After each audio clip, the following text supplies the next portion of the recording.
يتساءلون عن النبأ العظيم الذي هم فيه مختلفون كلا سيعلمون ثم كلا سيعلمون ألم نجعل الأرض مهادا والجبال أوتادا وخلقناكم أزواجا وجعلنا نومكم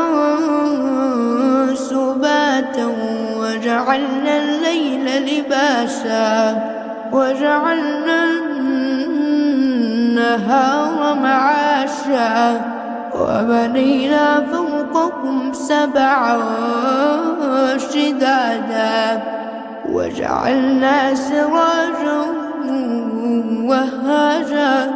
وأنزلنا من المعصرات ماء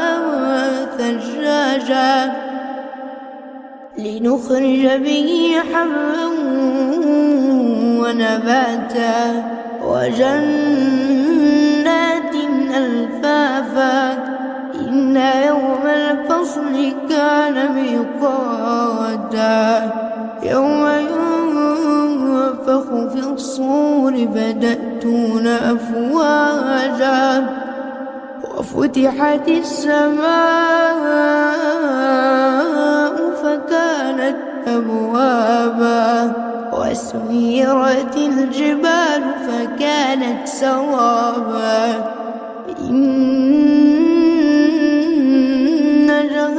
جهنم كانت مرصادا للطاغين مآبا لابثين فيها أحقابا لا يذوقون فيها بردا ولا شرابا إلا حميما وغساقا جزاء وفاقا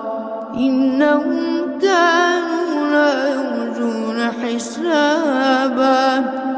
وكذبوا بآياتنا كذابا وكل شيء أحصيناه كتابا فذوقوا فلن نزيدكم إلا عذابا إن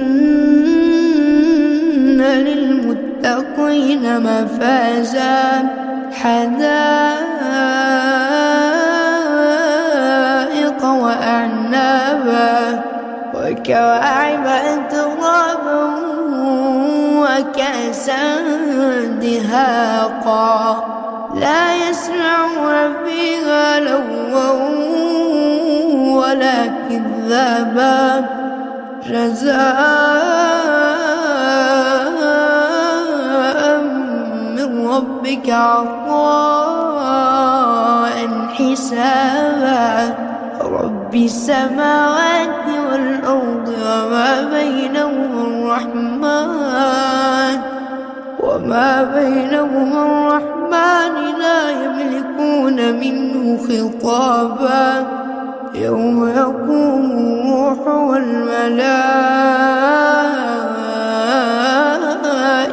صفا لا يتكلمون إلا من أذن له الرحمن وقال صوابا